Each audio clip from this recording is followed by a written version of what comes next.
Shalom, salam sejahtera bagi kita semua. Kembali lagi di malam hari ini kita akan mendengarkan renungan firman Tuhan yang menguatkan hati dan pikiran kita. Namun mengawalinya, mari kita berdoa. Ya Tuhan Allah Bapa kami yang bertakhta dalam kerajaan surga, terima kasih ya Bapa untuk tuntunan Tuhan dalam kehidupan kami. Hingga sampai saat ini kami masih diberikan nafas kehidupan. Dan di saat ini ya Bapa, kami akan mendengarkan renungan firman Tuhan yang menguatkan hati dan pikiran kami. Kiranya Bapa mau kosongkan hati dan pikiran kami, Bapa mau isikan itu dengan kuasa Roh Kudus, sehingga firman Tuhan ini dapat memberikan penguatan bagi kami semua yang mendengarkan. Dan melalui kuasa Roh Kudus kami boleh melakukannya dalam kehidupan kami setiap hari. Terima kasih Bapa yang baik, di dalam nama Yesus Kristus kami berdoa. Haleluya, amin. Judul renungan kita di malam hari ini yaitu Bangkit dan lawanlah godaan dosamu. Saudara-saudaraku yang terkasih, ayat renungan kita terambil di dalam kitab Yakobus 4 ayatnya yang ke-7 yang berbunyi demikian, karena itu tunduklah kepada Allah dan lawanlah iblis, maka ia akan lari daripadamu. Saudara-saudaraku yang terkasih, pada renungan ini kita akan membahas tentang bagaimana caranya kita melawan godaan-godaan dosa di dalam hidup kita. Di dalam hidup ini, kita akan selalu digoda oleh berbagai macam godaan. Masih muda ataupun sudah tua, seorang pelajar ataupun anak-anak, pasti akan menghadapi yang namanya godaan dosa.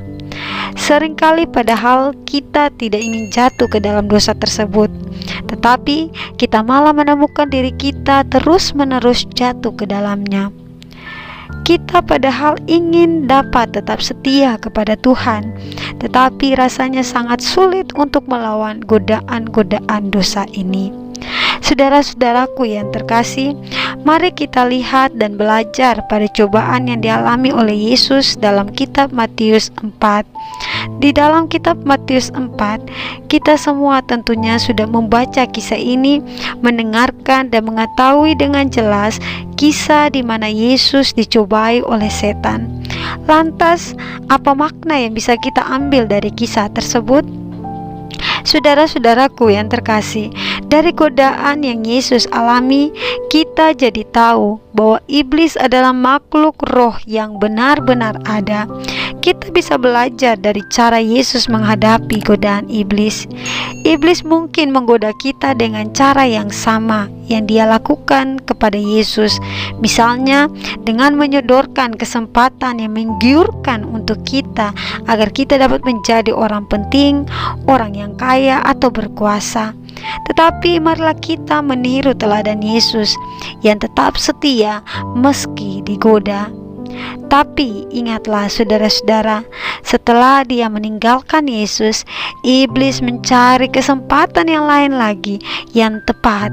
Dalam Lukas 4 ayatnya yang ke-13, iblis juga tidak akan menyerah dalam menggoda kita manusia.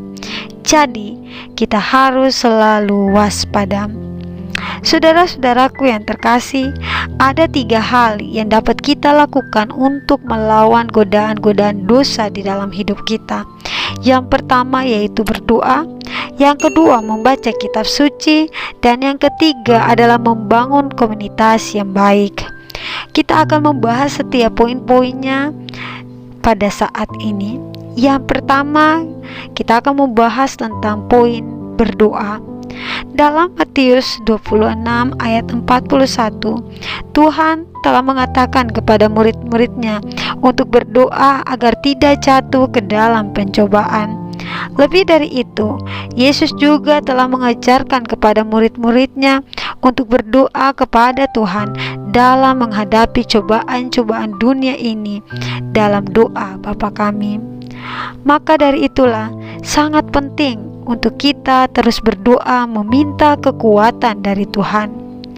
Seseorang yang tidak rajin berdoa dan tidak rajin meminta bimbingan Tuhan di dalam hidupnya tidak mungkin kuat melawan godaan-godaan iblis. Saudara, daging kita memang lemah. Tetapi sesungguhnya Roh Allah di dalam kita itu kuat. Untuk itu, berdoalah kepada Tuhan dan mintalah kekuatan daripadanya. Poin yang kedua yaitu membaca kitab suci. Saudara-saudaraku, sabda Tuhan adalah pelita bagi kaki kita, sebagaimana yang dikatakan di dalam kitab Pemazmur. Sabda Tuhanlah yang dapat memimpin kita berjalan di jalan kebenaran. Banyak dari kita yang ke gereja setiap minggu atau setiap saat, tetapi tidak pernah membaca kitab suci di dalam keseharian hidup kita. Dan ini adalah alasan mengapa banyak dari kita terus-menerus yang jatuh ke dalam dosa. Mereka tidak bertumbuh di dalam sabda Tuhan. Jika kita tidak membaca kitab suci, kita tidak akan kuat menghadapi godaan dunia ini. Saudara-saudaraku, sabda Tuhan adalah sumber kekuatan bagi kita sebagai pengikut Kristus. Bagaimana kita dapat mengikuti jalannya Tuhan di dalam hidup kita jika kita bahkan tidak mendengarkan arahannya di dalam keseharian hidup kita? Marilah kita memberi makan jiwa kita dengan makanan yang tepat setiap hari, yaitu membaca kitab suci dan mendengarkan sabda Tuhan. Poin yang ketiga yaitu komunitas yang baik. Saudara-saudaraku, di dalam 2 Korintus 15 ayat 33 berbunyi bahwa janganlah kamu sesat, pergaulan yang buruk merusak kebiasaan yang baik. Salah satu alasan kita sulit keluar dari dosa-dosa kita mungkin bersumber dari kelompok bermain, dari komunitas atau lingkungan di sekitar kita. Mari kita hidup memilih lingkungan, komunitas, serta pergaulan yang dapat mendukung kita untuk ke arah hidup yang lebih baik, supaya hidup kita sesuai dengan tujuan Allah untuk menciptakan kita menjadi pribadi-pribadi yang baik. Saudara-saudaraku, jangan kita pernah menyerah, dan marilah kita terus melekatkan diri kita kepada Tuhan. Sesungguhnya Tuhan selalu dekat dengan kita, dan Tuhan Yesus selalu menunggu kita untuk kembali kepadanya. Tuhan Yesus yang merupakan sumber kekuatan kita, Dia adalah sumber pengharapan kita semua, dan Dia adalah sumber kasih sejati di dalam hidup kita. Janganlah pilih-pilih atau janganlah memilih dosa-dosa kita, tetapi baiklah kita memilih Yesus, Sang Juru Selamat kita. Terima kasih, Tuhan memberkati kita semua. Amin. Baik, mari kita berdoa. Ya Tuhan, Allah Bapa kami yang bertakhta dalam kerajaan surga, terima kasih untuk wejangan firman Tuhan yang memberi penguatan bagi kami. Terima kasih ya Bapa, bahwa di saat ini kami belajar untuk bisa menahan diri kami dari segala macam godaan-godaan dan tipu muslihat setan. Ajarlah kami Tuhan untuk rajin berdoa. Ajarlah kami Tuhan untuk rajin membaca Alkitab.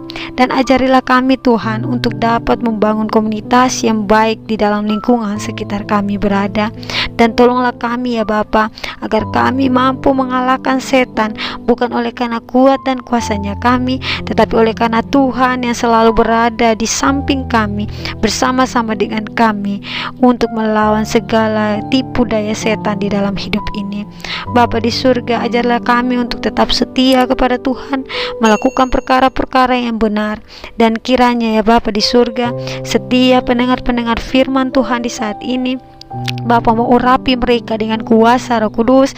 Bapa mau dengar dan jawab setiap permohonan dan doa-doa yang mereka naikkan dengan penuh kesungguh-sungguhan ke hadapan hadirat Tuhan, sehingga mereka boleh menerima berkat dan mereka boleh merasakan sukacita Bapa di dalam kehidupan mereka. Di saat ini kami akan beristirahat. Kiranya kasih Tuhan, damai sejahtera Tuhan akan selalu menaungi kehidupan kami semua hari ini terus kekal selama-lamanya. Di dalam nama Yesus Kristus kami berdoa. Haleluya. Amin. Terima kasih. Tuhan memberkatimu.